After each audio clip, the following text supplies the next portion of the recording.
धार में भारतीय डाक विभाग के द्वारा अपने कर्मचारियों को जिले में ही तकनीकी रूप से प्रशिक्षित करने के लिए तकनीकी प्रशिक्षण शिविर का आयोजन किया गया है। आयोजन की खास बात यह थी कि इसमें पुरुषों के साथ साथ महिलाओं ने भी तकनीकी प्रशिक्षण लिया। खास बात यह थी कि इसमें पुरुषों के साथ साथ महिलाओं ने भी तकनीकी प्रशिक्षण लिया। इस प्रशिक्षण के अंतर्गत पहले 13 लोगों को प्रशिक्षण दिया जाएगा, जिसमें 8 महिलाएं तथा अन्य पुरुष सम्मिलित होंगे। पहले यह प्रशिक्षण केवल संभागीय स्तर पर ही दे पाना संभव हो पाता था।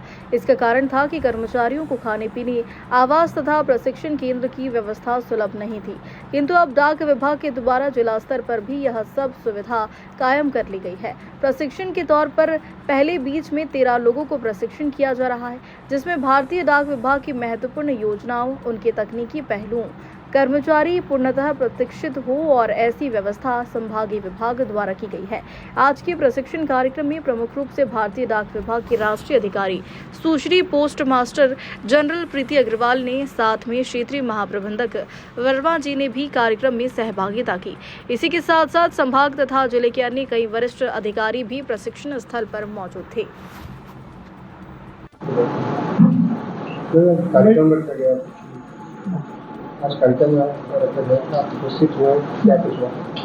आज हमने यहाँ पर धार में एक नया ट्रेनिंग सेंटर का उद्घाटन किया है, जिसमें भी प्रारंभ में 8 कंप्यूटर का सेट शुरू किया है और इसको आगे हम लोग 16 कंप्यूटर की क्षमता के साथ बढ़ा सकते हैं। जैसे आपको ज्ञात है कि प्रशिक्षण बहुत आवश्यक है और भारतीय डाक विभाग के में इतनी बहुआयामी सेवाएं विभाग देता है, तो समय समय पर उन सेवाओं के बारे में और जो तकनीकी अपडेट हैं, क्योंकि आज हमारा ग्रामीण डाक सेवक मोबाइल एटीएम के रूप में जो हैंडहेल्ड डिवाइस जगह जगह पर घर घर तक लेके जा रहा है, उन सभी के लिए समय समय पर सॉफ्टवेयर अपडेट की ट्रेनिंग आवश्यक है, विभिन्न योजनाओं की जानकारी के लिए ट्रेनिंग आवश्यक है। पर अभी तक जो धार के हमारे ग्रामीण डाक सेवक हैं, उनको 70-80 किलोमीटर चलकर इंदौर में ट्रेनिंग के लिए जाना पड़ता था। अब इस सेंटर के खुलने से बहुत खुशी की बात है कि उन सभी को यहीं पे ट्रेनिंग मिल जाएगी। यहाँ ग्रामीण डाक सेवकों की संख्या 300 से 400 के लगभग है, जिसमें अधिकांश महिलाएं हैं।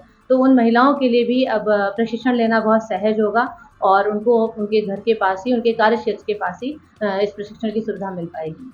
मैडम, इसमें एक बात बताइए, निजी क्षेत्र से डाक विभाग की जो प्रतिस्पर्धा है, निजी क्षेत्र के सामने डाक विभाग कब तक टिक पाएगा?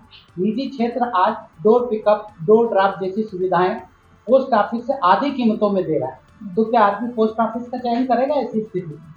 देखिए, आप शायद जानकारी पूरी आपके पास नहीं ज्ञात है, क्योंकि जो निजी क्षेत्र की जो सेवाएं हैं वो लोकल लेवल तक ही सीमित हैं। लेकिन अगर हम किसी शहर के बाहर डाक डिलीवरी की बात करें, तो भारतीय डाक विभाग अभी भी लोगों का प्रथम चयन है, क्योंकि जो विदेश में पार्सल जाते हैं, जो हमारे देश में अलग अलग कोनों में पार्सल जाते हैं और जो सेवाएं जाती हैं, वो निश्चित रूप से वो बहुत निम्न दरों पर हैं, क्योंकि सब्सिडाइज रेट पे केंद्र सरकार उनको भेजती है, साथ ही बहुत त्वरित भी हैं। और भारतीय डाक विभाग केवल मेलिंग सर्विस नहीं देता है, आपको जानकारी होगी।